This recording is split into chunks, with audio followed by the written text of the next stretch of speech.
Hi, this is Shana Meyerson with Yogathletica in Los Angeles, California. Here today to talk to you about how to go from headstand into a crow. It's the basic transition that's going to teach you how to go from headstand into really any arm balance at all. We're going to have two skills down before you do this. First one is headstand. There's a video for that. Check out my headstand video and headstand, not to be confused with handstand. You can do all the stuff from handstand too. It's just a hell of a lot harder. Okay, second skill you gotta have is crow pose, right? I got a video for that too. Check it out. I think it's a great video.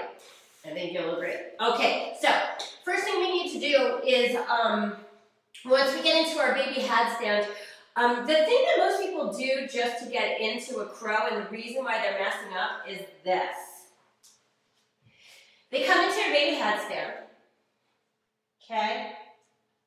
And to come into their crow, all they do is drop their hips and they pop onto their feet like this, okay? So, that's not exactly headstand to crow. I mean, if you freeze frame that as just the right second, there is a crow in there. But that's not like a sustainable pose. We're going to teach you how to go from headstand to crow and hold it. And what this is going to take, it's going to take A, slowing down, B, patience, okay? The good news is that people rarely fall on their face on this one, okay? So just know your feet are there to catch you.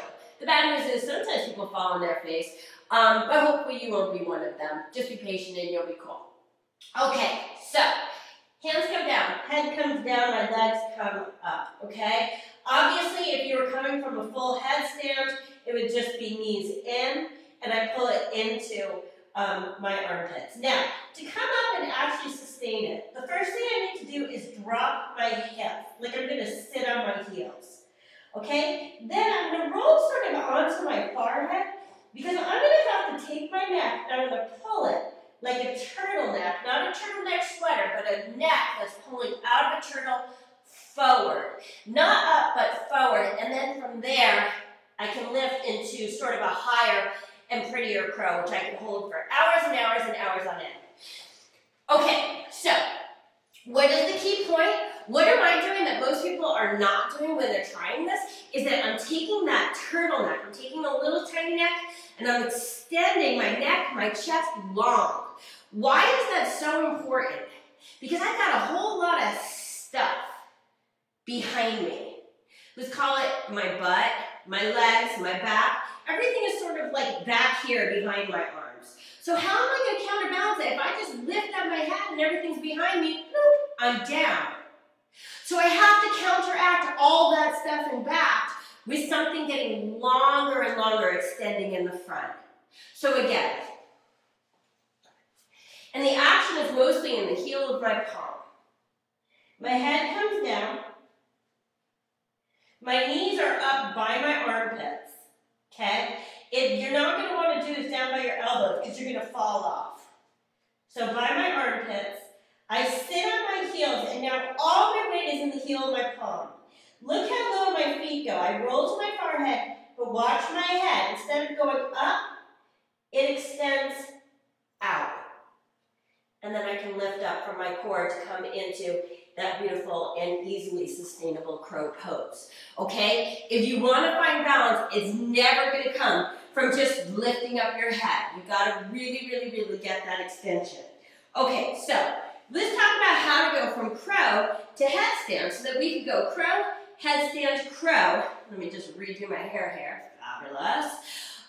So to go from crow to headstand, you first have to make sure you have a lot of tricep strength and a lot of upper body support so that you do not land on your head and or face, okay? Those are undesirable things. Okay, so once you're in your crow, and I know you watched the video and you know how to do this, so I come in, and what I'm going to do is I'm going to see how low I could squish to the floor, like so low, like I could lick the floor, but I'm not going to.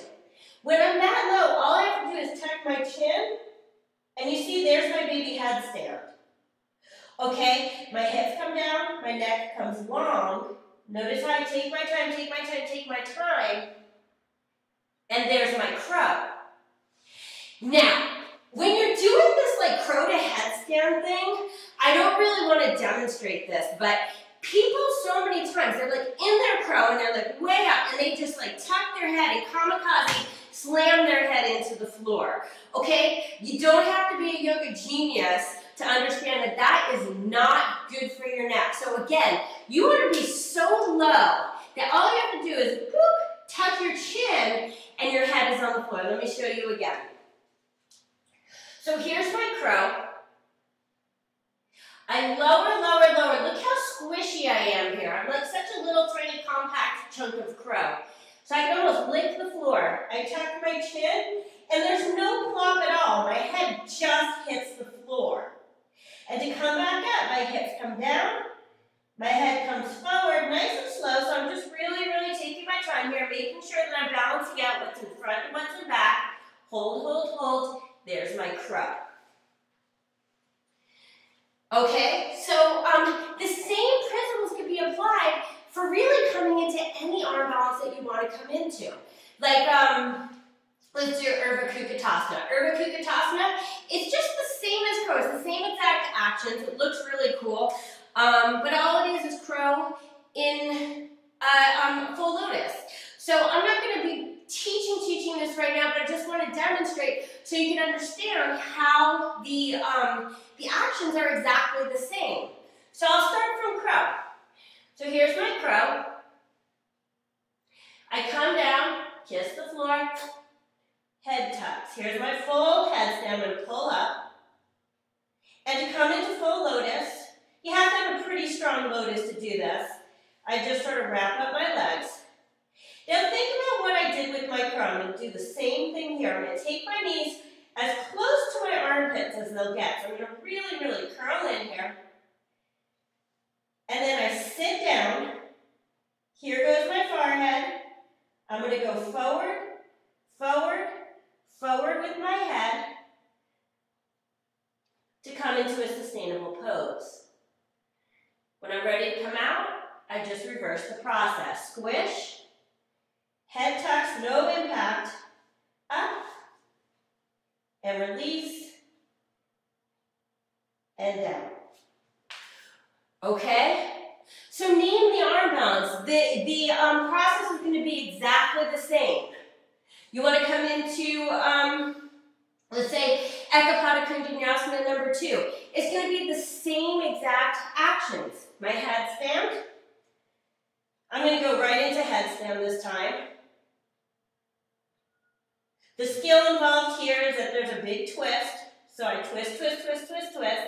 My leg is on my arm, pretty close to my armpit. And again, as my bottom leg comes down, my head comes not up, but forward to come back into the pose. There's my sustainable pose. Come low enough that my head does not have to hurt. There's my headstand. And there's my release. My face is intact, my neck is intact. I got a little bit of workout for my arms, a lot of energy in my core. Oh, by the way, check out my core exercise videos too, because those are really going to make you nice and strong for this as well. So much goes into this little action. I think it's so much fun to just like play with transitions, going from headstand to really any arm balance on earth. If you could do the headstand and you could do the arm balance, you could do the transition. Just make sure, remember that turtleneck. Neck pulls forward as everything else sinks back. I'm Shana Meyerson with Yogathletica in Los Angeles, California, here today to wish you a really happy new year.